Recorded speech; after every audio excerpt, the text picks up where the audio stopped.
Bienvenue à tous dans Neutrality Studies. Je suis Pascal Lotaz et avec moi aujourd'hui encore se trouve Stanislav Krapivnik, notre collègue à Moscou, qui a toujours des analyses remarquables, car il a aussi servi dans les marines américains.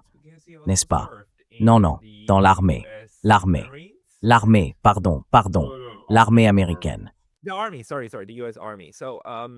Pas un jarhead. J'étais un trackhead. Et je n'ai jamais été un grunt, mais pas un jarhead. Eh bien, vous analysez les situations internationales depuis des décennies. Après une semaine et 2 jours de massacres en Iran et cette nouvelle guerre insensée, quelle est votre évaluation aujourd'hui?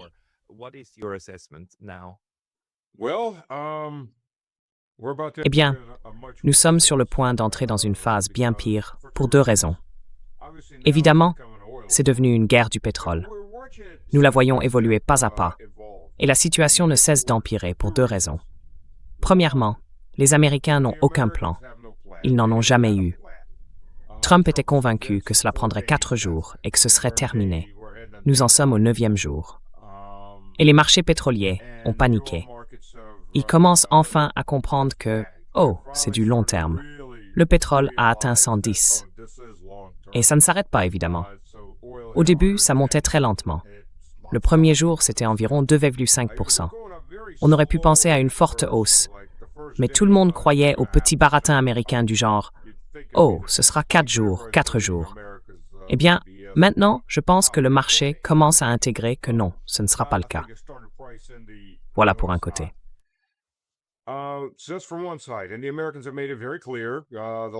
Et les Américains l'ont très clairement montré ces derniers jours. Parce qu'enfin, leur discours et leur position ne cessent de changer, mon pote. Tu n'as aucune idée. Pourquoi sont-ils là-bas? Eh bien, ils ont fini par le dire. Ils sont là pour le pétrole. Je sais, c'est un choc. Tout le monde est choqué. Ils veulent du pétrole. Ils veulent que ce qui est à nous est à nous. Et ce qui est à vous est aussi à nous. Tu vois, c'est la meilleure publicité au monde pour qu'un pays se dote de l'arme nucléaire. Regarde la Corée du Nord. Donc, je le dis depuis longtemps, il y a plein de ressources que l'Amérique ne touchera jamais, parce que tu sais, ces pays peuvent atteindre l'Amérique. Et voilà, c'est la leçon pour chaque nation qui possède quelque chose qui vaut la peine d'être pris. S'armer. Je ne parle pas d'armes conventionnelles. S'armer de bombes nucléaires. Ce qui est malheureux, à cause de la stupidité américaine, c'est que chaque pays qui le peut va se doter de l'arme nucléaire.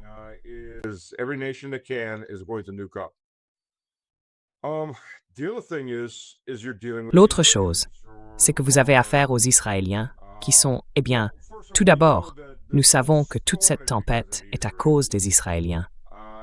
Nous avons entendu ce grand charabia de Marco Rubio, puis de Johnson, le président de la Chambre des représentants, et ils ont fait bla bla bla, des tas et des tas de mots.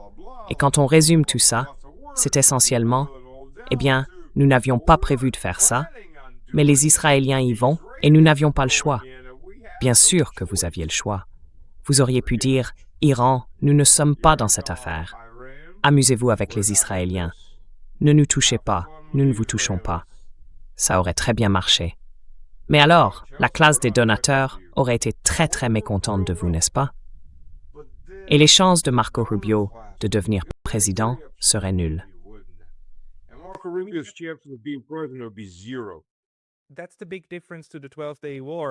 C'est la grande différence avec la guerre de 12 jours de l'année dernière, en juin, n'est-ce pas? C'est à ce moment-là qu'Israël a attaqué et que les États-Unis ont dit « Nous ne faisons pas partie de cela » jusqu'à la toute fin. Enfin, nous savons qu'ils en faisaient partie. Nous savons qu'ils s'étaient préparés. Mais cette fois, c'est un tout autre jeu, n'est-ce pas? Ils ont dit « Nous attaquons d'abord, tous les deux ensemble ».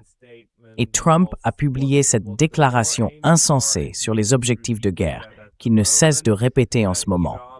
L'Iran doit se rendre sans condition, sinon nous continuons. C'est le même langage qu'ils ont utilisé avec le Japon à la fin de la Seconde Guerre mondiale, avant de leur larguer les bombes nucléaires.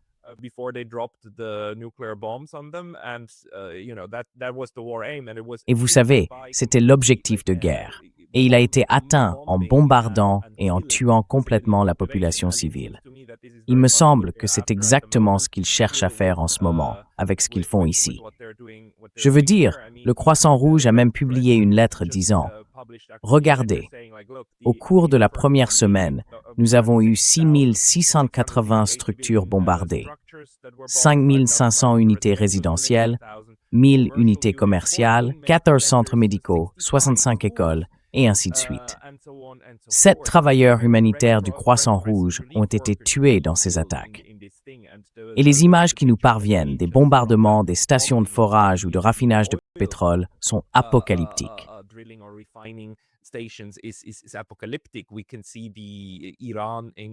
On peut voir en Iran, à Téhéran, les fossés en feu. Je veux dire, la catastrophe écologique que les États-Unis infligent maintenant à Téhéran et en réalité à toute la région, parce que cette situation va se propager très rapidement partout, est tout simplement horrifiante, sous toutes ses formes. Le mot approprié est apocalyptique. En un sens, les Iraniens n'ont pas eu la même chance que les Ukrainiens, qui faisaient face à une armée civilisée de l'autre côté. Mais ici, nous avons affaire à des gens qui sèment le chaos à grande échelle dans les centres urbains. Que pensez-vous de la manière dont les États-Unis mènent cette guerre?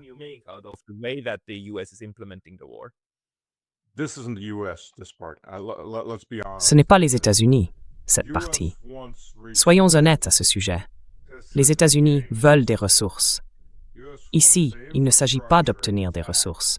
Les États-Unis veulent que les infrastructures restent intactes. Le problème avec les États-Unis, pourquoi Trump parle-t-il de reddition inconditionnelle? Il veut n'importe quoi pour mettre fin à cette guerre à ce stade, parce qu'il est, pardonnez-moi l'expression, foutu. Je n'ai pas d'autre mot. C'est le mot le plus juste. Parfois, il faut utiliser ce genre de mots pour décrire à quel point Trump est bon. Sa présidence est terminée, et peut-être aussi les chances de beaucoup d'autres de devenir un jour président.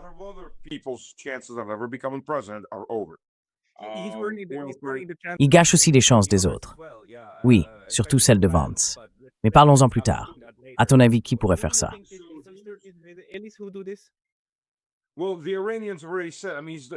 Eh bien, les Iraniens ont déjà dit, ils utilisent n'importe quel prétexte. D'accord, ils se sont rendus aux Arabes, c'est fini. Et les Iraniens répondent, non, non, nous allons continuer jusqu'à ce que nous estimions en avoir terminé. Mais là, ce sont les Israéliens.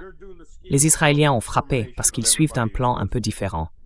Ils mènent une opération d'extermination de tous ceux qui vivent là et qui ne sont pas israéliens et ne sont pas...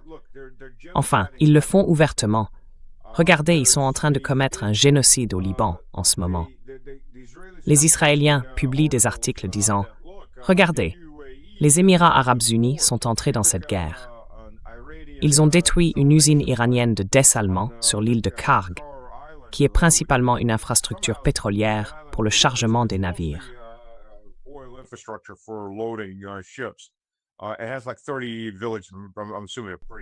Il y a environ 30 villages. Je suppose que ce sont de tout petits villages. S'ils ont autant de villages sur cette île, c'est probablement juste des gens qui travaillent dans cette zone. Mais ils avaient une usine de dessalement. Et les Émirats arabes unis disent « Non, non, non, non, non, non, non. Ce n'est pas nous. Nous ne sommes pas impliqués. Ce sont les Israéliens qui l'ont fait. » Et il y a une raison pour laquelle les Israéliens le font. Parce qu'ils veulent exterminer la population. Réfléchissez à ce qui est en train de se passer. Vous voulez parler de mort massive de l'humanité. Et l'Iran a en fait riposté. Ou peut-être que l'Iran a riposté.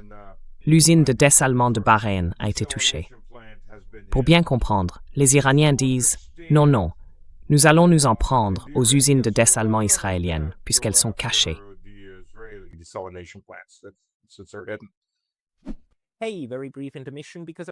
Petite interruption rapide, car j'ai récemment été banni de YouTube. Et même si je suis de retour, cela pourrait se reproduire à tout moment. Alors, merci d'envisager de vous abonner non seulement ici, mais aussi à ma liste de diffusion sur Substack. C'est pascalotaz.substack.com. Le lien sera dans la description ci-dessous. Et maintenant, retour à la vidéo. But here's the kicker of this.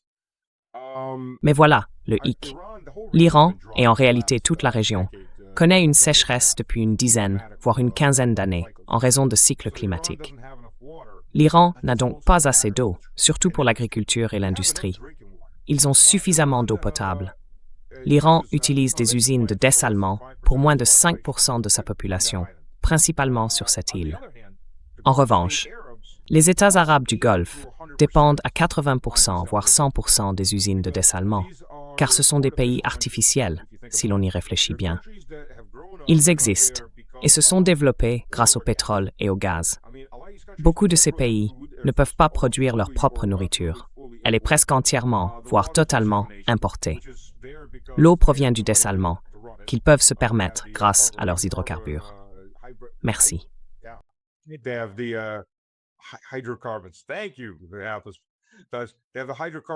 Ils disposent des ressources en hydrocarbures nécessaires pour faire fonctionner ces usines de dessalement, et ils ont l'argent provenant de leur vente pour les maintenir en activité. Ils ont une population artificiellement gonflée, que ce soit par la croissance de leur propre population ou par la main-d'œuvre importée. Mais en réalité, si l'on regarde historiquement, ces endroits étaient presque vides. Je me souviens de ma visite à Dubaï. Je travaillais chez Halliburton. Nous avions un aéroport là-bas. Avant de prendre l'avion, je voulais me renseigner sur le Dubaï historique, car j'aime les lieux chargés d'histoire. J'aime l'histoire. Malheureusement, je n'ai rien trouvé. Je me suis dit, mais qu'est-ce que c'est que ça? Puis j'ai commencé à parler avec des habitants, et ils m'ont dit, ça, c'est le Dubaï historique. Avant de se développer grâce au pétrole et au gaz, Dubaï n'était qu'un fort aux murs d'argile et un minuscule village.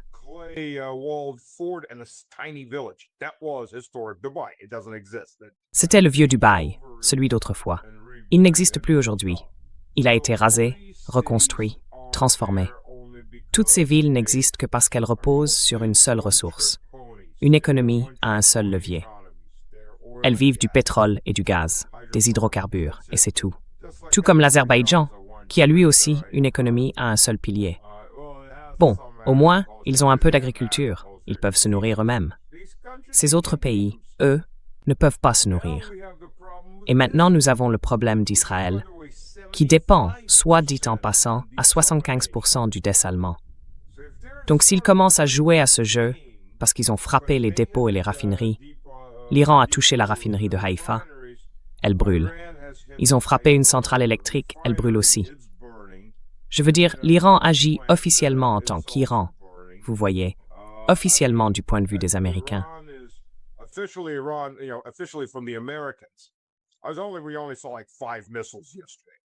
On a vu genre que 5 missiles hier. Vraiment? Je veux dire, à qui vas-tu faire confiance? Les images qui sortent montrent d'énormes dégâts, beaucoup en Israël. Et même si l'Iran ne mène pas d'attaques massives comme en 2012, quand il y avait des vagues de 200 ou 300 missiles et drones, cette fois, ils misent sur la durée. C'est une guerre d'usure. Ils ont compris que la guerre ne serait pas courte, alors ils ont frappé fort au début. Maintenant, c'est régulier. Chaque jour, 50, peut-être 100. Et ils disent, nous avons regardé les images satellites, nous allons augmenter notre volume de missiles d'environ 50% et nos drones d'environ 100%. C'est sur le long terme. Et ils comptent user les Israéliens.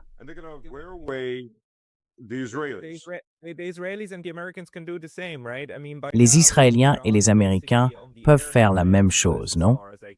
Je veux dire, à ce stade, l'Iran est pratiquement sans défense dans les airs, d'après ce que je vois. Et les États-Unis, même si quelque chose arrivait à leur flotte, peuvent à tout moment utiliser leurs bombardiers comme ils l'ont fait il y a un an, simplement décoller du continent américain et larguer ce qu'ils veulent sur les villes iraniennes. Et apparemment, non seulement ils n'ont aucun scrupule moral à frapper des cibles civiles, mais il semble qu'ils visent délibérément des civils, comme de petites écolières et ainsi de suite, pour terroriser tout le monde. Que voyez-vous dans la manière dont tout cela évolue?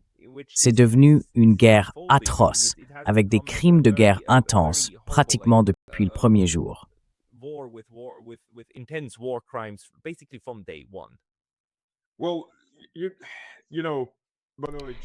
Eh bien, vous savez d'ailleurs, le Japon ne s'est pas rendu à cause d'un bombardement aérien américain. Il ne s'est pas rendu à cause d'une bombe nucléaire. Il s'est rendu 2 semaines après la deuxième bombe atomique.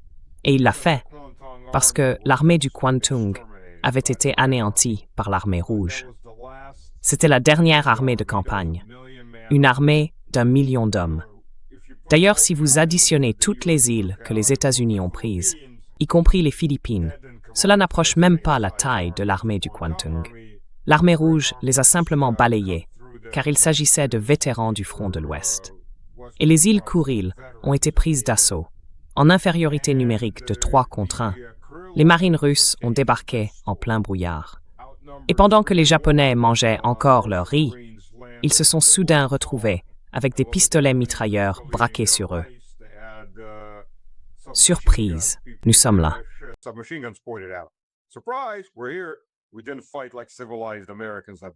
Nous n'avons pas combattu comme les Américains civilisés, qui vous ont bombardé pendant 1 semaine en vous prévenant de leur arrivée. Ils sont simplement apparus au milieu du brouillard et ont pris ces îles. Cela a terrifié les Japonais, qui savaient que les îles principales du Nord allaient être les prochaines. Et l'armée rouge se massait pour prendre ces îles du Nord. C'est pour cela qu'ils ont fini par se rendre. Cette armée d'1 million d'hommes devait être transportée pour défendre les îles principales contre les Américains. Et les Américains, disons qu'ils étaient dans tous leurs états à ce sujet, examinaient des prévisions de 2 millions de soldats américains morts pour la conquête des îles principales.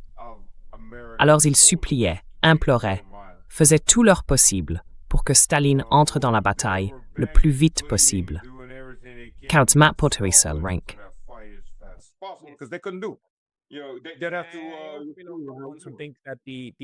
Je pense aussi que l'entrée de l'Union soviétique dans la guerre a eu beaucoup plus de poids sur la décision politique de capituler. Mais quel est le jeu de l'Iran maintenant? Penses-tu qu'il y a des gens à Washington qui croient pouvoir refaire la même chose, obtenir une reddition inconditionnelle à la manière du Japon?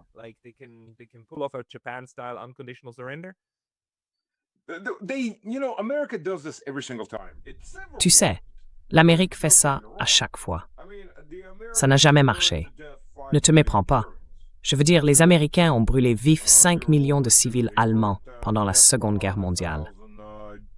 Ils ont brûlé vifs environ 100 000 Français, pour une raison ou une autre. Je veux dire, ils rasaient des villages qui n'avaient même pas de soldats allemands, au point que Churchill a dû intervenir, parce qu'on allait transformer la France en ennemi perpétuel si on continuait ainsi. Heureusement, De Gaulle a tout enterré, et quiconque avait des problèmes avec ça, historiquement, a été réduit au silence par le gouvernement français, parce qu'il ne voulait froisser personne. Mais ça ne marche jamais. Bien sûr, si tu veux faire de la destruction massive, du meurtre de masse, ils font ça tout le temps.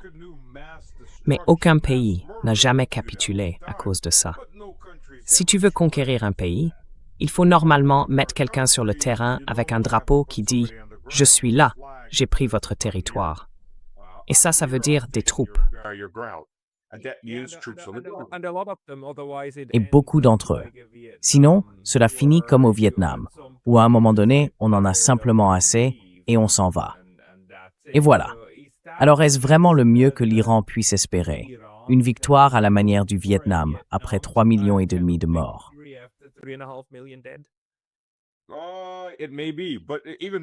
C'est possible, mais même le Vietnam. L'Amérique écoute. L'Amérique ne peut pas répéter le Vietnam sans une conscription massive. Le Vietnam, c'était pendant la guerre froide, et les États-Unis y ont eu à leur apogée 550 000 soldats. C'est l'équivalent de toute l'armée et du corps des marines américains aujourd'hui. Il faudrait les retirer de tous les fronts, mobiliser toutes les réserves et les concentrer en un seul endroit.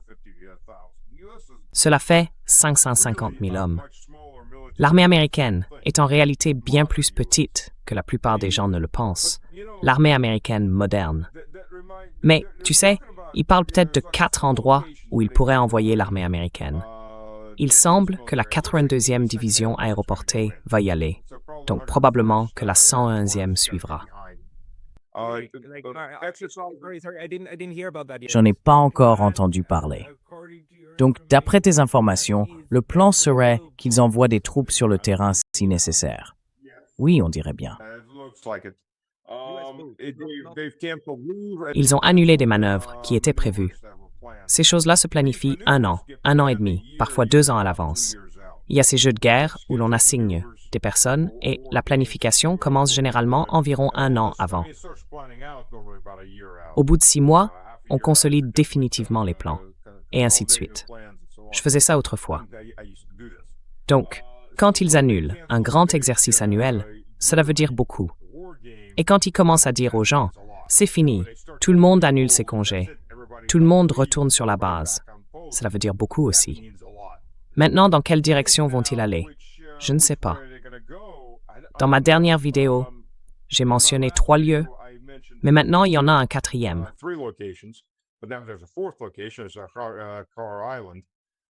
C'est Kandil, ce qui est encore plus insensé que les autres endroits. Donc ils pourraient aller au Kurdistan. Mais premièrement, les Kurdes ne sont pas vraiment enclins à faire confiance aux Américains. Je me demande bien pourquoi. Erdogan les a attaqués après que Trump, tout récemment, il y a quoi, 3 mois, a dit « allez-y ». Ah, attends, on a besoin d'eux maintenant. Incroyablement, les Kurdes s'en souviennent. Ça, c'est un point.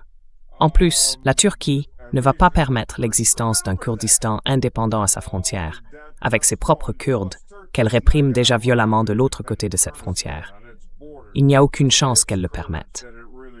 Autrement, il pourrait passer par l'Azerbaïdjan.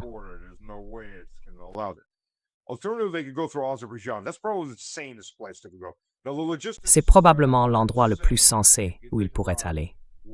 Maintenant, la logistique est complètement folle. Je veux dire, si on pense à l'endroit où l'armée américaine devrait s'approvisionner, étant donné que c'est juste entre la Russie et l'Iran. Oh, et la Russie fournira probablement l'Iran, partagera des données satellites et vendra à la Chine. Oh, quelle surprise, je sais. Mais la Russie a été avertie par les États-Unis qu'il y aurait des conséquences. D'accord, 4 ans de guerre par procuration, et la Russie aurait des conséquences. Continue de rêver. À ce stade, voilà à quel point tout le monde s'en soucie. Donc c'est probablement l'endroit le plus sensé où intervenir. Et le truc, c'est qu'on ne peut pas vraiment exciter les Azerbaïdjanais d'Iran parce qu'ils sont co-dirigeants du pays.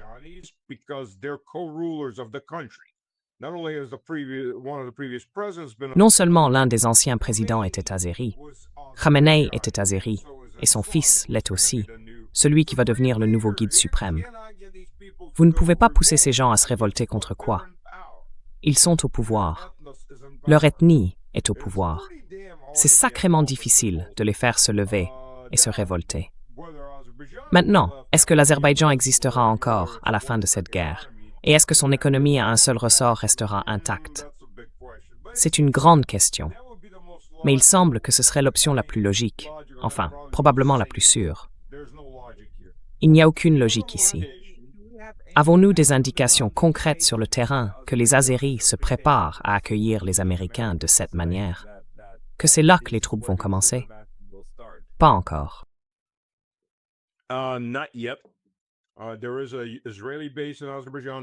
Il y a une base israélienne en Azerbaïdjan. Il y a une présence américaine là-bas. De plus, il y a environ 1 mois et demi, la Géorgie a autorisé des avions américains à traverser son espace aérien. Et ils faisaient atterrir des C-130 en Géorgie juste après cela. Donc peut-être que c'est de là que venaient les drones mystérieux dont ils avaient besoin pour déclencher une guerre. Et d'après ce qu'on m'a dit, il y a des agitateurs israéliens qui essayent de mettre la Géorgie dans un état d'esprit combatif, je suppose, contre la Russie. L'Iran est un peu loin d'eux, mais c'est quand même l'endroit le plus raisonnable. D'accord. Si vous devez battre en retraite, vous pouvez vous replier de là. Pour que cela se produise, il faudrait l'accord d'Erdogan, car l'Azerbaïdjan n'agira pas sans son feu vert. Je veux dire, ils devraient évidemment passer par la Turquie. Et une fois qu'ils auraient traversé la Turquie, ils passeraient par l'espace aérien géorgien pour entrer en Azerbaïdjan.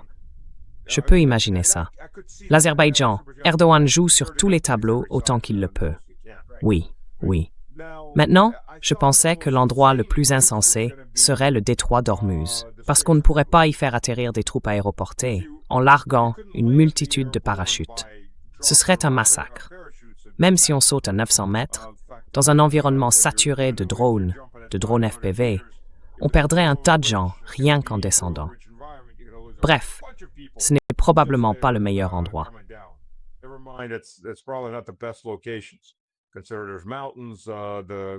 Considérez les montagnes, le climat. S'il s'agit d'une région montagneuse, les courants d'air risquent de rendre la situation très difficile. Mais on pourrait les larguer aux Émirats arabes unis, utiliser les marines pour s'emparer d'une tête de pont et tenter de prendre toute la zone afin de, je cite, la sécuriser. Bien sûr, cela ne la rendrait pas sûre face aux drones qui descendent. Ce ne serait qu'une répétition à plus grande échelle de Krinky. Si vous vous souvenez de Krinky, c'était une preuve de concept où Zelensky avait fait traverser le Dniepr à une compagnie de marine ukrainienne pour prendre ce petit village touristique de Krinky, qui, si vous regardez depuis Kherson vers le côté russe et montez un peu au nord, se trouve là-bas.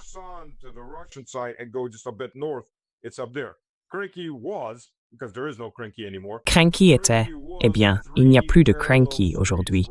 C'était 3 rues parallèles descendant le long du fleuve Dniepr. Derrière, il y avait une route perpendiculaire et au-delà, un terrain marécageux. Les forces russes ne pouvaient pas y entrer, mais les forces ukrainiennes ne pouvaient pas en sortir. L'endroit était inutile. C'était un goulot d'étranglement. Et la Russie a dit « Très bien, vous avez pris Krinky », puis elle a commencé à le bombarder sans interruption, jour et nuit.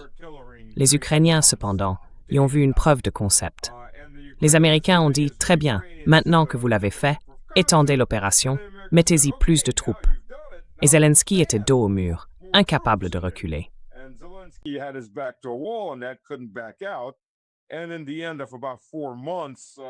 à la fin, après environ 4 mois, 2 de leurs bataillons de marine ont été anéantis à Krinky parce qu'ils n'ont cessé d'y envoyer des hommes qui se faisaient tuer les uns après les autres. Environ 2000 soldats sont morts. Je veux dire, il n'y a plus de Krinky. La ville a été rasée jusqu'aux fondations par l'artillerie russe. La Russie a finalement nettoyé la zone quand les Ukrainiens ont cessé d'envoyer des renforts. Ils ont simplement éliminé ce qui restait. Ces hommes ont été abandonnés là-bas. Donc ce serait assez important s'ils tentaient cela, car encore une fois, il faudrait les approvisionner. Même si ce n'est pas un cours d'eau très large, il faudrait les ravitailler par voie d'eau, avec l'eau dans leur dos, les montagnes devant eux, et environ 1 million de soldats iraniens en colère.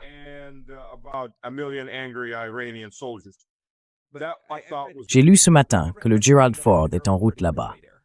Oui, je ne sais pas pourquoi.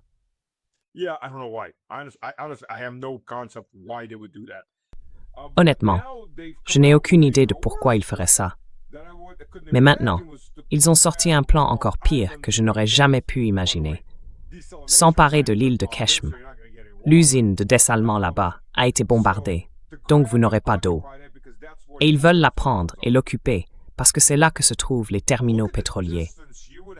Regarde la distance qu'ils devraient parcourir, traverser tout le golfe Persique,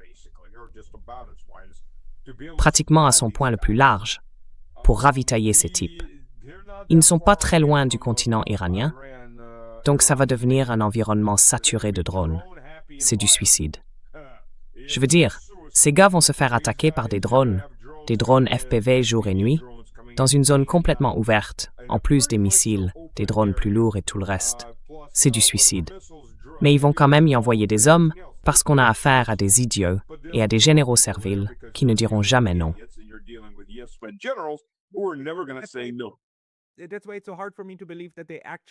C'est pour ça qu'il m'est si difficile de croire qu'ils envisagent réellement d'envoyer des soldats américains sur le terrain. Je veux dire qu'ils pensent à faire intervenir les Kurdes depuis l'Irak, ou à demander aux Azerbaïdjanais d'envoyer leurs armées, quelques milliers d'hommes, juste pour attirer les forces iraniennes afin de pouvoir les bombarder depuis le ciel. Je comprends pourquoi ils feraient ça. mais envoyer réellement des troupes américaines. N'est-ce pas le moyen le plus sûr de perdre le peu de soutien qu'ils ont encore aux États-Unis? Pourquoi?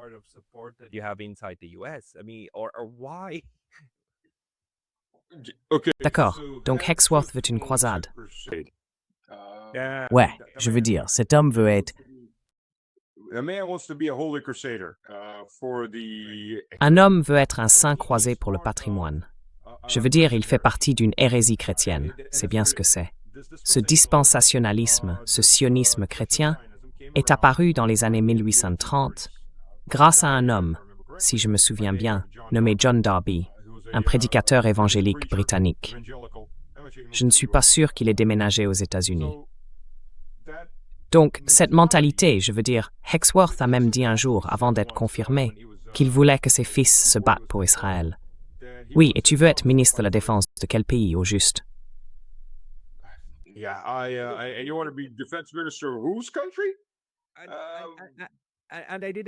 Et j'ai fait toute une vidéo à ce sujet la semaine dernière, sur le fait que Hexworth a 2 de ses tatouages, la croix de Jérusalem et 2 vultes.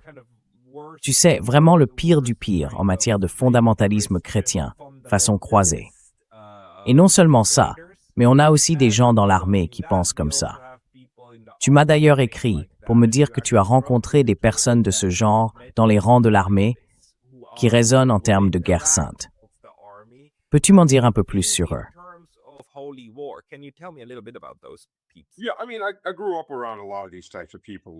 Oui, enfin, j'ai grandi entouré de beaucoup de ce genre de personnes. Tu sais, tous les évangéliques ne sont pas des sionistes chrétiens. Et d'après ce que j'entends, surtout chez les jeunes, ils s'en éloignent de plus en plus. Le sionisme chrétien, c'est une hérésie absolue. Dans le christianisme, la compréhension depuis le premier jour de l'Église, ce qu'ils appellent maintenant une hérésie, les sionistes chrétiens appellent cela une hérésie. C'est juste bon sang. J'ai travaillé trop tard hier soir. La substitution, c'est l'hérésie de la substitution. Et maintenant, les hérétiques qualifient de hérésie 2000 ans de théologie chrétienne traditionnelle.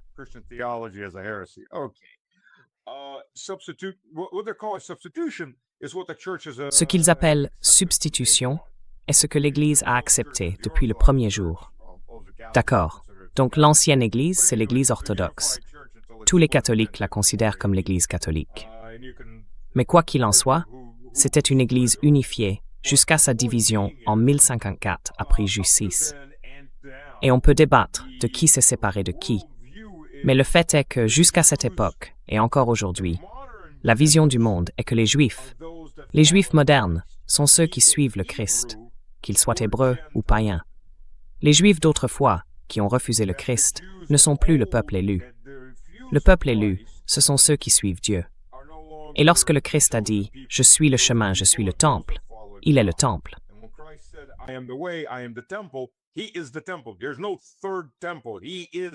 Il n'y a pas de troisième temple. Il est le troisième temple, en fait. Comme il l'a dit, le temple sera détruit et je le relèverai en 3 jours. C'était la résurrection. Il est le temple. Il est le chemin. Jérusalem, dont il parle, est la Jérusalem spirituelle, la Jérusalem de Dieu, le ciel, pas une ville physique. C'est une terre sainte seulement parce que le Christ y a été et que ses prédécesseurs, les prophètes, y ont été. Mais c'est tout. C'est le concept dans le christianisme traditionnel. Ces gens-là n'y croient pas. Ils prennent la phrase « Celui qui bénit Israël sera béni par Dieu » et la poussent à l'extrême.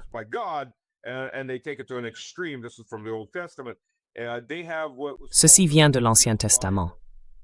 Ils avaient ce qu'on appelait la Bible Scofield, dont, je crois, je devrais vérifier la date exacte de parution. Je pense que c'était dans les années 1880, quelque part par là. C'était la première fois qu'une Bible chrétienne, une Bible d'études, comportait des notes expliquant comment il fallait interpréter chaque passage. Le problème, c'est que lorsqu'on a une Église organisée, on a une théologie organisée, et elle n'est pas secrète. Elle est là. Les prêtres sont là pour guider les fidèles et expliquer cette théologie, et tout le monde est sur la même longueur d'onde.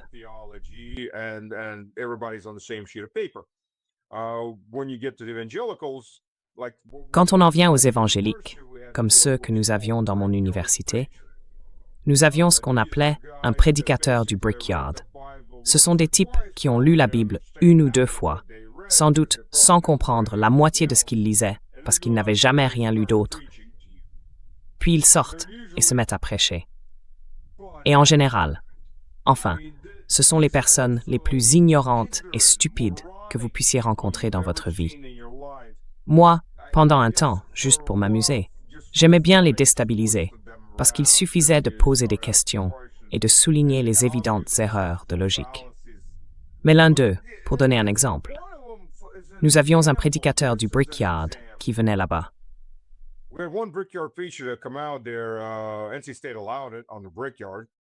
L'université NC State l'autorisait sur le brickyard. Les gens pouvaient dire ce qu'ils voulaient. C'était en quelque sorte une zone de liberté d'expression.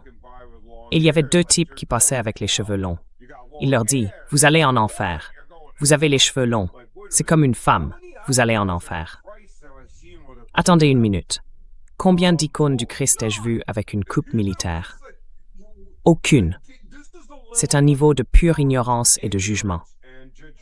Vous savez, dans l'orthodoxie, on dit « haïs le péché, mais aime le pécheur ». Il n'y a aucun amour dans cet endroit. C'est simplement « on te déteste, tu vas en enfer parce que tu ne me ressembles pas ». Et ainsi de suite. Ou du moins, c'est mon interprétation.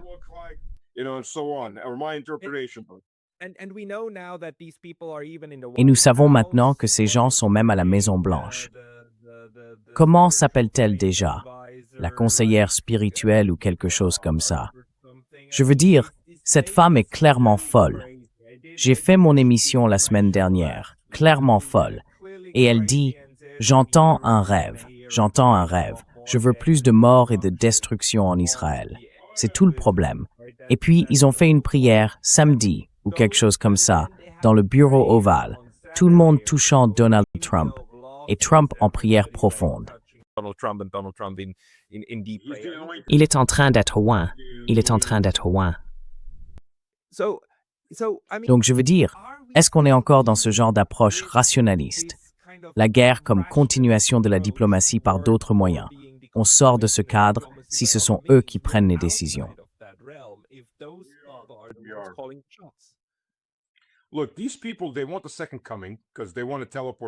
Écoutez, ces gens-là, ils veulent la seconde venue parce qu'ils veulent se téléporter au paradis. Ils veulent rencontrer Jésus sans avoir à mourir. C'est leur objectif. Je veux dire, c'est ainsi qu'ils croient dans leur version réécrite de la théologie. Le Christ va venir deux fois, au lieu que la seconde venue soit l'unique pour les chrétiens. Ou la première, du point de vue d'un juif, vous voyez? Oui, d'accord. Mais pour eux, il y aura une deuxième et une troisième venue. La deuxième, disent-ils, vient d'un petit passage de l'Ancien Testament. Quand Dieu viendra, il appellera ses saints à lui dans les nuées. Quand Dieu apparaîtra dans le ciel, il appellera les saints à lui, je paraphrase. Tout le concept, c'est qu'ils pourront tous se téléporter ailleurs, avec ou sans vêtements. C'est aussi un sujet de débat.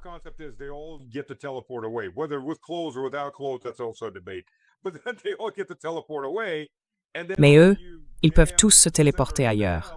Et ensuite, tous les maudits pécheurs vont en enfer, y compris tous les autres chrétiens que je n'ai jamais reconnus comme chrétiens, en particulier les orthodoxes et les catholiques. Pour eux, nous sommes tous des païens. Ne leur demandez pas d'où vient la Bible, ni quoi que ce soit d'autre. Ils n'ont aucune idée réelle dès qu'on entre dans les détails. Et puis, selon à qui vous demandez, certains disent 7 ans, d'autres, j'ai entendu dire, 1000 ans plus tard. Le Christ reviendra pour juger tous les damnés restés sur terre, ceux qui se mangent entre eux et s'entretuent, parce que, vous savez, c'est fini. Toute bonté a disparu quand ils se sont téléportés. Je veux dire, ils formeraient des groupes de soutien, non? Ou ils iraient demander à leur voisin damné, parce qu'il n'est pas comme moi, donc il est damné.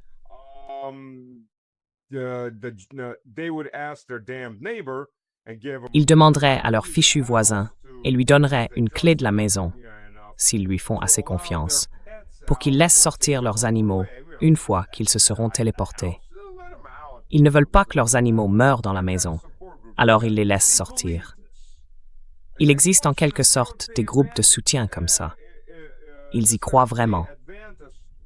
Autant les adventistes du 7e jour continuent de prédire la fin du monde. Même si le Christ a dit clairement que seul le Père connaît le jour et l'heure, que cela viendra comme un voleur dans la nuit, ils essayent sans cesse de la prédire. Mais ils affirment croire en la Bible, chaque mot. Oui, non, non.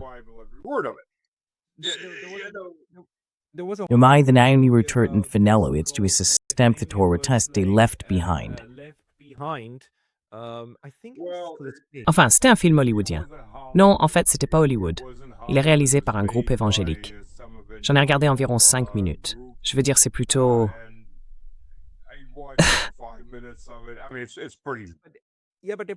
Oui, mais il le présente exactement de la même manière. Il y a en fait un groupe de millions de personnes aux États-Unis qui ont ce genre de vision du monde. Ils écrivent des livres à ce sujet, des romans de science-fiction sur les damnés laissés derrière, sur la façon dont ils souffriront et à peine survivront dans ce monde post-apocalyptique ou post-rapture. Rapture, c'est-à-dire pas rupture, rapture. Pour ceux qui s'élèvent afin de ne pas avoir à mourir, ils s'élèvent simplement. Mais pour y parvenir, il faut l'Armageddon.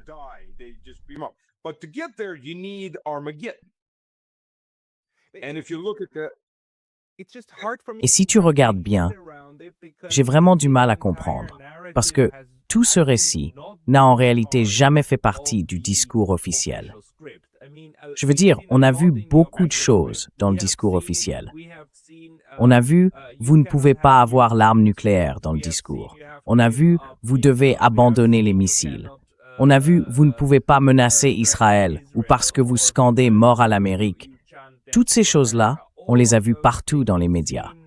Ce qu'on n'a pas vu partout, c'est ce genre de discours du type « nous devons provoquer l'Armageddon pour aller au paradis ». Ça, même si c'est clairement présent, c'est clairement là. Mais jusqu'à quel point cette idéologie évangélique influence-t-elle réellement le Pentagone aujourd'hui? Je veux dire, est-ce qu'il n'y aura pas un moment où les gens, les généraux, diront simplement « Arrêtez. Non, nous n'allons pas faire ça. C'est insensé. »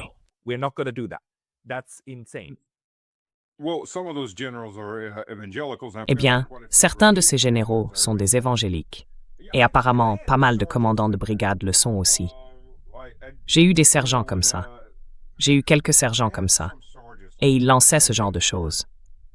Parce que tu vois, il y a la guerre, des rumeurs de guerre, la fin des temps. C'est comme, tu sais, en tant que chrétien orthodoxe, je leur dis, gardez ça pour vous. Faites ça sur votre temps libre. Si vous voulez vous réunir et en parler, je ne peux pas vous en empêcher, c'est votre liberté d'expression. Mais laissez ça de côté pour l'instant, parce que vous énervez les autres. Les catholiques, les luthériens et tous les autres qui servent. Ça les agace. Ces types, ils sont, enfin, ce sont des fanatiques. Et les fanatiques ont tendance à, tu sais, s'emballer sans arrêt, à la moindre occasion, pour n'importe quoi.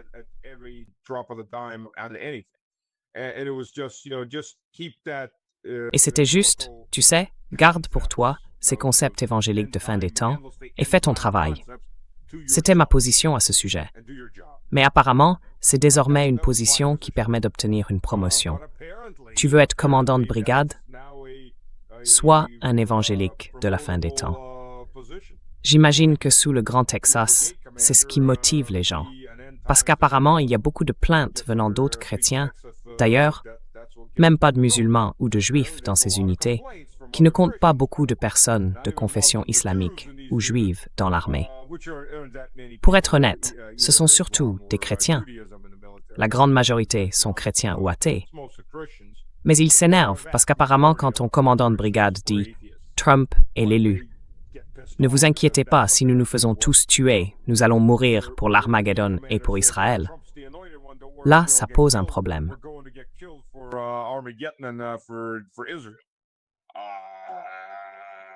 Attends une minute. Qu'est-ce que j'ai accepté de faire? Qui suis-je censé défendre? Oui, ça commence vraiment à faire réfléchir les gens. Surtout quand c'est ton commandant de brigade qui te dit ça. C'est bien tout l'intérêt d'avoir une armée organisée, non?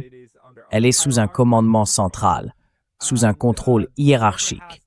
Et celui qui détient les clés, celui qui dit à l'armée quoi faire, eh bien, il semble que ces clés aient été remises à quelqu'un de très proche de l'Iran. Et maintenant, ces clés sont utilisées avec beaucoup d'habileté pour déployer l'armée américaine contre les ennemis d'Israël. Ce qui signifie que la prise de décision n'est en réalité pas vraiment entre les mains de la Maison-Blanche. Donc, les véritables personnes qu'il faut convaincre que ce massacre doit cesser, ce sont les Israéliens.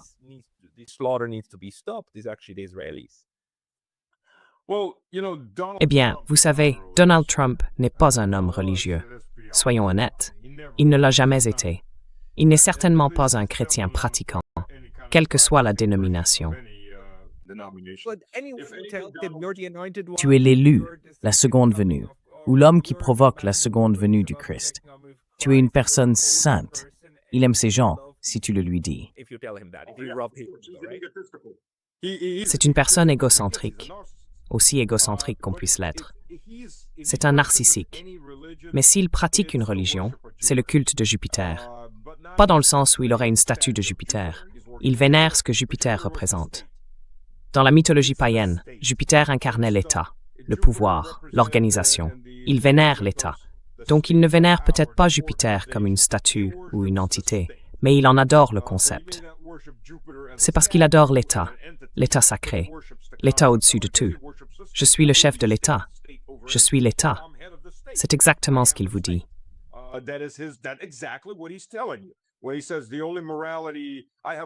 Quand il dit « la seule morale, j'ai une haute morale, le seul frein à ce que je fais, c'est ma morale et mon esprit. » Et il le pensait vraiment. Ma morale, oui. Il y a eu un deuxième entretien avec un autre journaliste qui lui a posé la même question. Mais intérieurement, quels sont vos freins? Et lui de répondre « ma morale, ma très haute morale. J'ai une haute morale. Je suis une personne très morale. » Et le journaliste dit « Eh bien, je pensais que vous alliez dire la Constitution et les tribunaux. » Eh bien oui, il y a ça aussi. Mais on n'en arrive jamais là, parce que tout ce que je fais est la bonne chose à faire pour le pays. C'est comme « waouh ».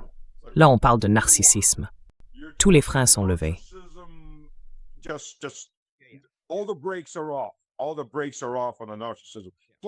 Tous les freins au narcissisme ont sauté. En plus, il y a une forme de démence qui se manifeste déjà clairement, et beaucoup d'énergie. Biden était un patient atteint de psychodémence, mais au moins, c'était le patient atteint de démence. Biden est malfaisant. Je ne défends pas Biden non plus. Biden est une personne très malfaisante, mais au moins, sa version de la démence n'était pas accompagnée d'hyperactivité, tu vois? Et aussi mauvais que soient Blinken et les autres, au moins, ils ne voulaient pas la guerre nucléaire. On pouvait compter là-dessus. Je ne sais pas pour cela. Et la version de la démence de Trump semble être une démence hyperactive. Tu vois, il ne peut tout simplement pas se taire et s'asseoir.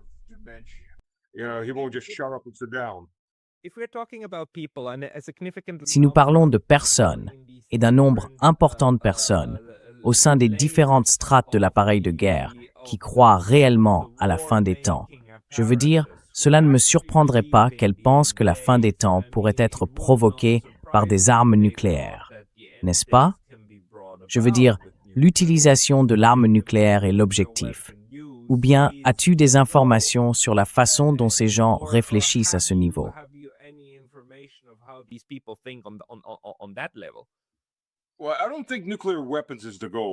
Eh bien, je ne pense pas que les armes nucléaires soient l'objectif. Si vous écoutez leur théologie, ils considèrent la grande guerre de Gog et Magog comme quelque chose qui va se produire. Je veux dire, vous pouvez regarder ces vidéos, ces ministères de la fin des temps, comme ils s'appellent eux-mêmes.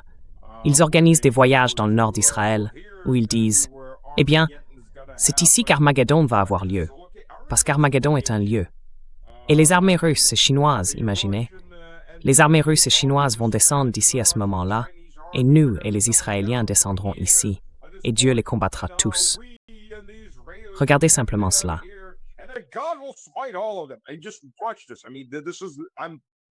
Je veux dire, c'est à peine reformulé.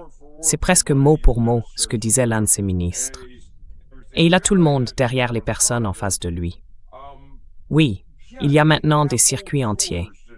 Ils organisent des voyages de groupe pour aller voir où l'Armageddon est censé se produire.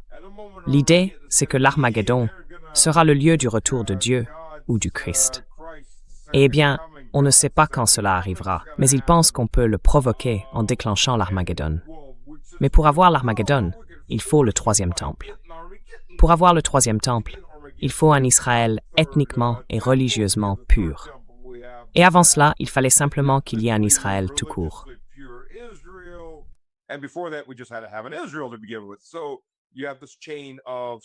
Donc il y a cette chaîne de soutien. Mais les Juifs sont tous damnés de toute façon, parce que, tu sais, ils ne sont pas vraiment des adorateurs et brûlent tous en enfer. Mais nous avons besoin d'eux pour le moment.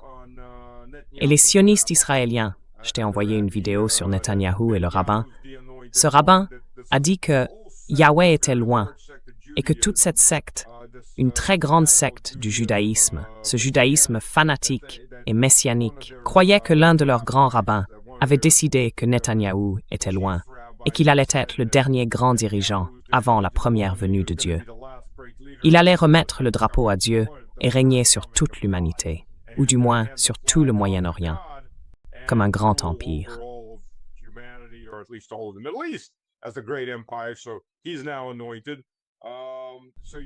Alors, il est maintenant désigné. Donc, vous avez peut-être affaire à un autre groupe de fanatiques, simplement orientés un peu différemment. Et vous savez, j'ai déjà parlé avec des Israéliens. C'est comme, vous savez, les Américains vous ont mis dans cette situation parce qu'ils veulent que vous fassiez ça. C'est pour ça qu'ils vous soutiennent. Et c'est comme, bien sûr que oui, mais nous avons besoin d'eux pour pouvoir faire ceci.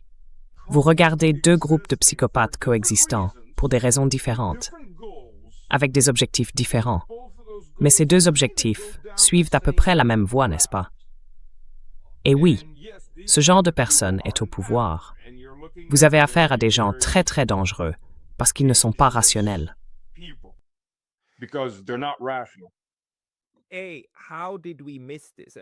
Ah, comment avons-nous pu passer à côté de ça? Je veux dire, comment des gens comme moi, des analystes, avons-nous pu manquer le fait que ces personnes jouent un rôle aussi important dans le processus de prise de décision? B. Quelle est votre évaluation de la capacité globale de prise de décision? À combien, en pourcentage, estimeriez-vous leur part? Parce qu'il y en a d'autres, les néoconservateurs, peut-être les partisans de Rubio, et ainsi de suite, qui agissent pour leurs propres raisons, n'est-ce pas? Mais quelle est la proportion? Par exemple, les évangéliques ont-ils environ 30% du pouvoir de décision? Ou jusqu'à quel point placeriez-vous l'importance structurelle de ces personnes dans le processus décisionnel des responsables de la guerre?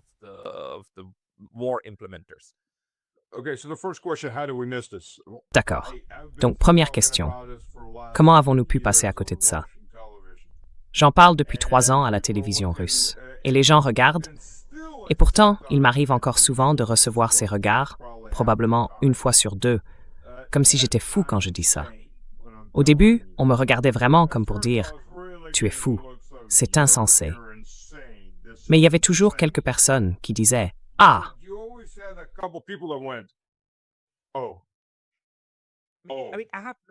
Je veux dire, je n'ai aucun mal à croire qu'il existe des gens qui pensent comme ça, mais j'aurais naturellement supposé qu'ils sont mis à l'écart, quelque part en marge de la société. Mais l'erreur, c'est de ne pas se rendre compte qu'ils sont au cœur même de cette foutue société.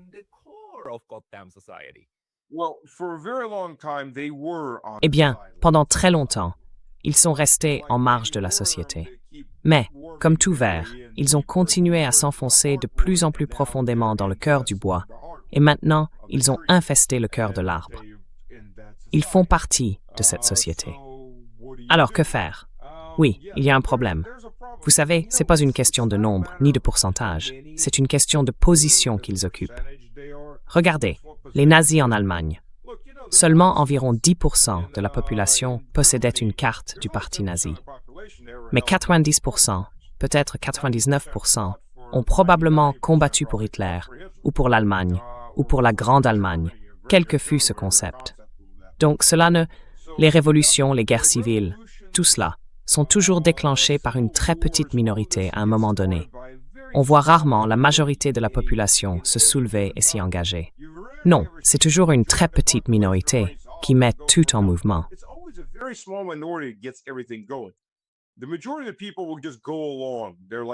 La majorité des gens vont simplement suivre le mouvement. Ils sont comme des moutons. Qu'on le veuille ou non, la plupart des gens sont comme des moutons. Il est bien plus facile de se conformer que de se lever et de dire non, ce n'est pas juste, et d'être ensuite rejeté par la société. C'est simplement comme ça. Les êtres humains, pris individuellement, peuvent être très intelligents, très passionnés, très compatissants, mais en groupe, ils deviennent une entité distincte, et cette compassion individuelle se dissout dans la mentalité de masse. C'est regrettable, mais c'est ainsi que nous fonctionnons.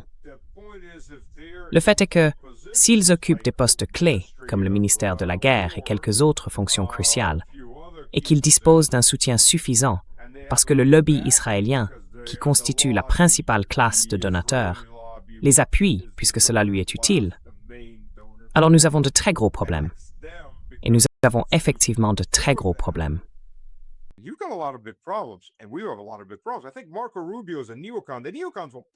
Je pense que Marco Rubio est un néoconservateur. Les néoconservateurs veulent le pouvoir.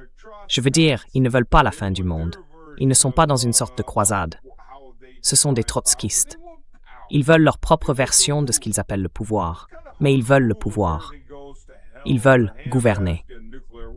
C'est un peu difficile de gouverner si tout part en vrille, que des armes nucléaires sont utilisées et tout le reste. Il n'y a pas grand-chose à gouverner depuis un bunker. Donc je pense que Marco Rubio commence à paniquer parce qu'il commence à réaliser à quel point ce trou est profond. Il essaye d'en sortir les États-Unis. Et Trump, je veux dire, ils font appel, tu sais, ils font strictement appel à son narcissisme. Tous ces prédicateurs qui se tiennent là, disant « Je ressens la puissance du Christ oint » par le Christ, Trump et tous les dirigeants maléfiques.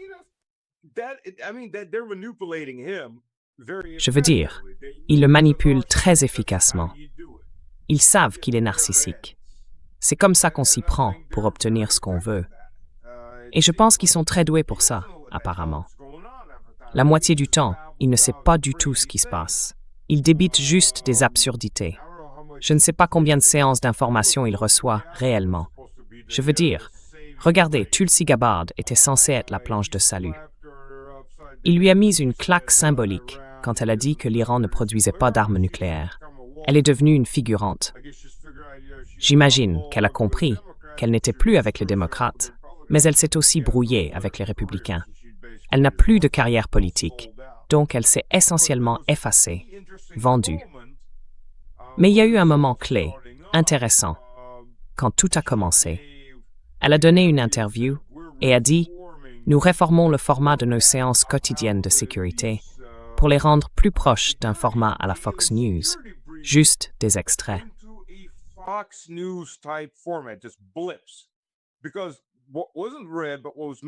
Parce que ce qui n'a pas été lu, mais ce dont beaucoup de gens ont parlé, c'est que Trump n'aime pas lire. Ne lui donnons pas ses chiffres et ses lettres sur une page. Donnons-lui un résumé de 5 minutes. Vous savez, c'est ce qu'il veut. Il veut un résumé de 5 minutes, un petit texte pour le grand public, parce que le président est censé lire en détail. Je vous l'ai déjà dit, cet homme ne connaîtra jamais les détails de quoi que ce soit. Il ne s'intéresse pas aux détails de quoi que ce soit.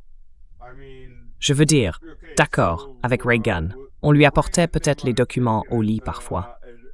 Avec Nixon au lit, ou, enfin, il était au lit, ils se rassemblaient autour de lui. Il passait en revue les choses, peut-être pas forcément à une table, peu importe.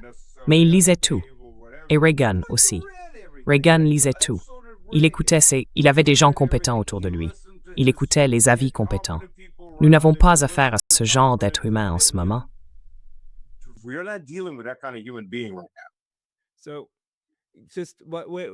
Donc, ce sont ce genre de personnes qui prennent ces décisions. Et le poids de la vision évangélique du monde, ou des temps de la fin, est bien plus fort que nous ne le pensions. Penses-tu que l'Iran comprend réellement que c'est cela, le jeu, que c'est à cela qu'ils sont confrontés en matière de prise de décision? Parce qu'à mon avis, il semble que ce qu'ils cherchent désormais à faire, c'est une guerre d'usure du côté américain. User leur matériel et les aveugler avec leur radar, et ainsi de suite. Mais je veux dire, comment pourraient-ils convaincre les Américains, sur le plan militaire, d'arrêter cela?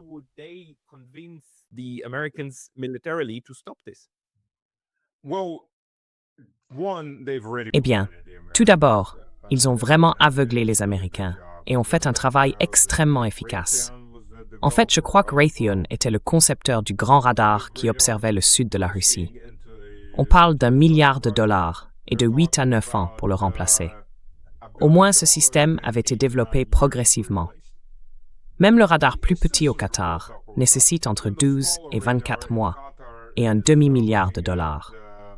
Mais cela, seulement s'ils parviennent à obtenir suffisamment d'aimants de terres rares, hautement raffinés.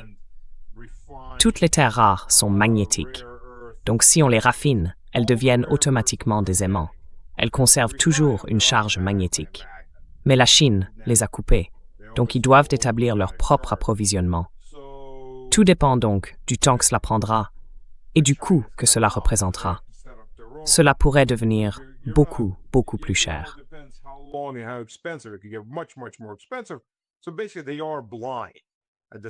En gros, à ce stade, ils sont aveugles.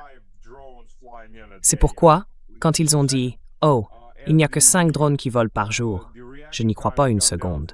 Le temps de réaction est passé de 30 ou 40 minutes, quand on pouvait encore détecter le lancement, voire parfois la préparation du lancement, à 3 minutes, quand c'est déjà pratiquement en approche, tout près de frapper. Ce temps de réaction s'est donc vraiment effondré. Ils ont en quelque sorte déjà aveuglé les États-Unis. Ce que l'Iran veut, c'est des troupes au sol. Ils veulent vraiment des troupes au sol, parce que c'est une mission suicide. L'Iran, c'est 70% de montagnes. Et ce ne sont pas les Appalaches, ni les montagnes européennes. Ce sont des montagnes de type himalayen, désert, montagne, point fortifié. Vous pouvez tout imaginer, c'est une forteresse. L'Iran, historiquement, a toujours été une forteresse.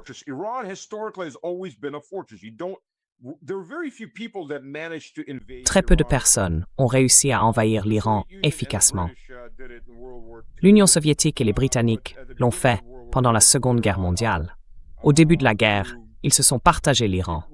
D'une part, l'Iran s'était rangé du côté d'Hitler, et d'autre part, ils voulaient une route d'approvisionnement vers l'Union soviétique que les Allemands ne pouvaient pas torpiller. Mais c'était l'un de ces moments où l'Iran était relativement faible et désorganisé. Ou la Perse, si l'on préfère l'appeler ainsi. Je veux dire, la Perse a été conquise principalement par qui?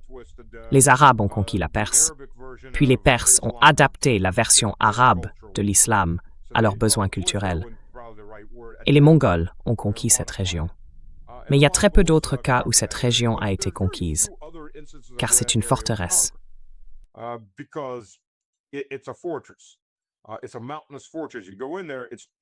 C'est une forteresse montagneuse. Quand on y entre, c'est sacrément difficile. Et la Perse moderne est très, sinon totalement du premier monde. Elle en est très proche. Sur le plan scientifique, elle est au niveau et elle a surpassé l'Occident dans certains domaines. Donc ce ne sont pas des tribus primitives courant partout, même si je pense qu'en Occident, beaucoup de gens, ou du moins en Amérique, le croient. C'est comme s'ils imaginaient une bande de types sur des chameaux errant dans le désert, parce qu'ils ne savent pas situer l'Iran sur une carte. Franchement, soyons réalistes.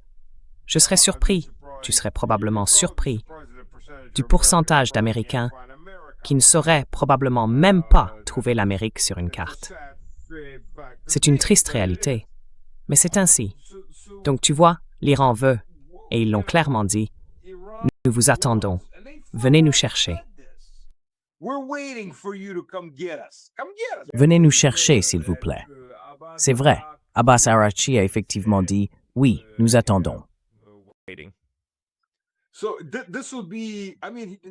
Donc, ce serait, je veux dire, quand on te dit, et ils ne le disent pas sur le ton de « Oh, ne nous jette pas dans le buisson d'épines, ne me jette pas dans le buisson d'épines, comme le lapin au loup. » Non, ils disent en réalité « Ceci est votre seul avertissement de notre santé mentale. Nous vous attendons. » Exactement comme l'armée yougoslave attendait. La Yougoslavie s'est rendue non pas à cause des bombardements aériens, mais parce que Eltsine a trahi la Yougoslavie et a coupé l'aide et le soutien. Ce fut le coup final. Des troupes russes et des navires chinois apportaient des fournitures à la Yougoslavie en tant que navires neutres. Et, comme nous nous en souvenons, le général Clark a dit « Oh, nous allons les bombarder aussi », avant qu'on ne le retire de la scène, de la tournée de réunion de l'OTAN. Voilà ce que nous attendons.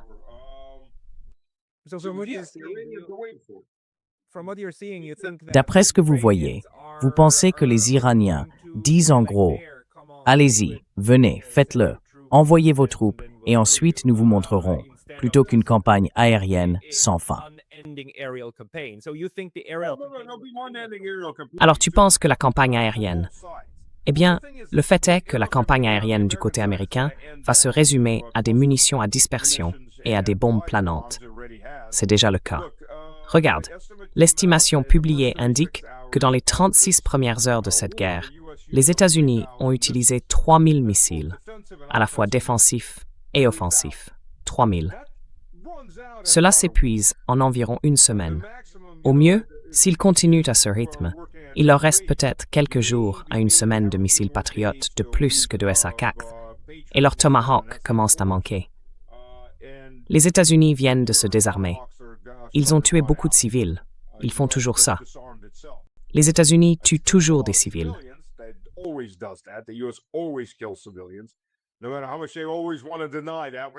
Peu importe à quel point ils veulent le nier, nous faisons tout ça. Tu le fais à chaque fois.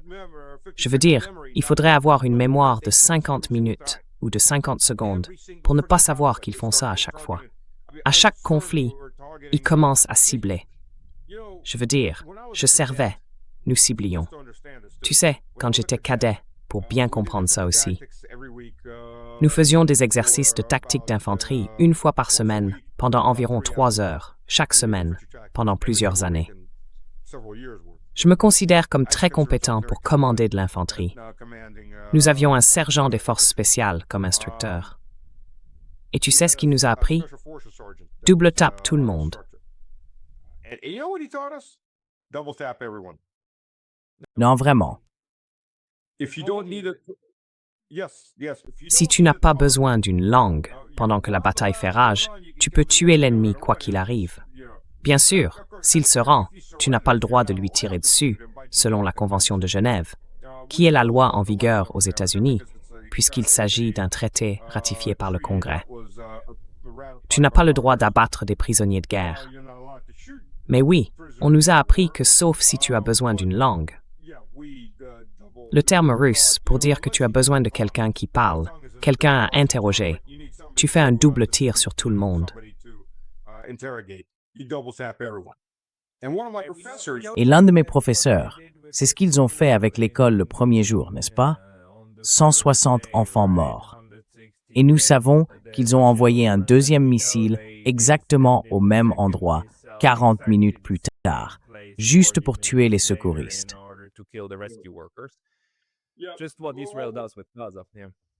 Exactement ce qu'Israël fait avec Gaza.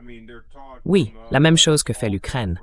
Je veux dire, on leur apprend, tout vient de la même source, ces eaux empoisonnées. Tu sais, les États-Unis utilisent des tactiques terroristes. Tu as raison, ils utilisent un appât, et cet appât sert à éliminer les services d'urgence et à tuer encore plus de gens. Et c'est inhumain, c'est un crime de guerre. Mais depuis quand les États-Unis se soucient-ils de la guerre?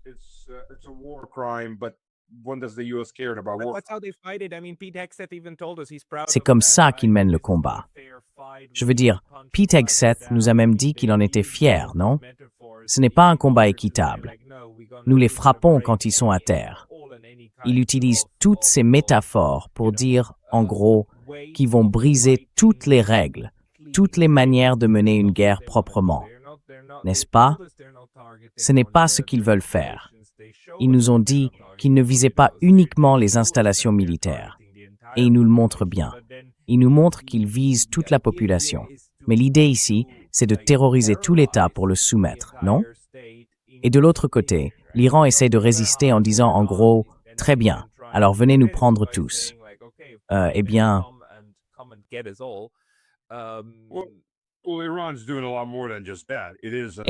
l'Iran fait bien plus que cela. Il riposte contre les États-Unis et dégrade considérablement leurs capacités.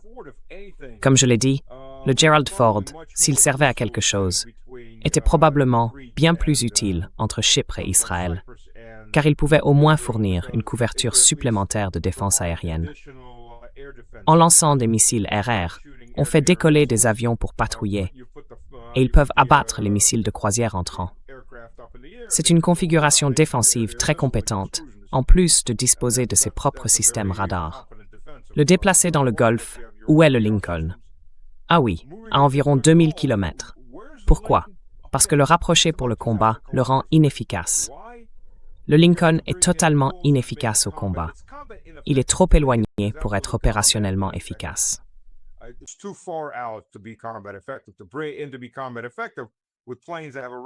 Pour être efficace au combat avec des avions ayant une portée d'environ 700 km, il faut être ravitaillé, puis ravitaillé à nouveau, et encore ravitaillé au retour. Sinon, ils tombent en panne sèche et s'écrasent lorsqu'ils n'ont plus de carburant. Il faut au minimum 2 ravitaillements. Et les longues missions signifient des vols de longue distance. Cela veut dire que les pilotes sont fatigués, que le matériel s'use, donc on se retrouve à peut-être 1 ou 2 sorties par jour. Et on devient une grande cible, à cause des missiles de croisière, des missiles hypersoniques. Sans parler du fait que, quelque part, il y a encore environ 18 sous-marins qui traînent. 19 sous-marins iraniens. Ah oui, ils avaient environ 20 sous-marins diesel. Les Américains affirment en avoir coulé un. Alors, je ne sais pas, peut-être.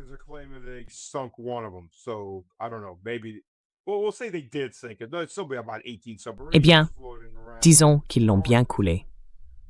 Il reste encore environ 18 sous-marins qui rôdent à la recherche de cibles. Je veux dire, l'océan Indien est vaste. Les sous-marins ne reçoivent évidemment pas de mise à jour constante des satellites, pour des raisons évidentes. Et les sous-marins diesel sont relativement bruyants comparés aux sous-marins nucléaires, donc ils peuvent être détectés plus facilement. Mais c'est justement le point. Si tu fais venir le Gerald Ford et son contingent, encore 14 navires, et qu'il parle d'un 3e, le Papa Bush, qui arriverait avec son propre contingent, tu te retrouves avec 3 porte-avions. Tu as alors un environnement extrêmement riche en cibles. Et s'ils viennent là pour être efficaces au combat, tu obtiens un environnement très riche en cibles, auquel les Iraniens vont bien sûr réagir, sans oublier les sous-marins iraniens.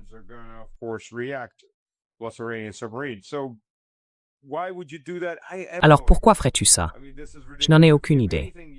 Franchement, c'est ridicule. On pourrait penser qu'il manque de défense aérienne au-dessus d'Israël et des installations américaines là-bas. On imaginerait qu'ils les garderaient en Méditerranée orientale pour continuer à assurer la couverture et la défense aérienne. Mais bon, j'étais juste un jeune officier comparé à ces généraux, ces soi-disant génies de la guerre et de l'humanité. Ils prennent ces décisions, et toi tu te dis, d'accord, si vous le dites. Pour conclure, y a-t-il quelque chose que tu n'as pas encore mentionné et qui te semble important pour comprendre la guerre après une semaine? Ou bien avons-nous couvert la plupart des points essentiels? Tu sais, j'avais une fille dans l'une de mes classes au lycée.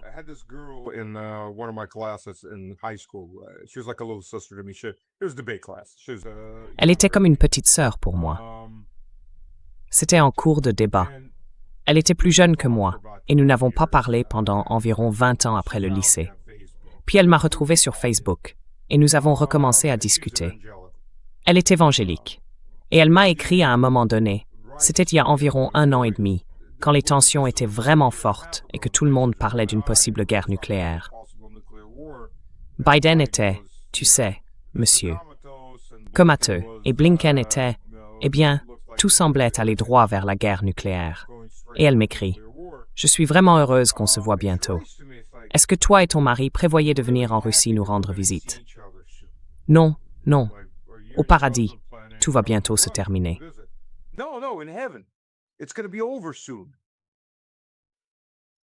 C'est cette mentalité avec laquelle nous devons composer.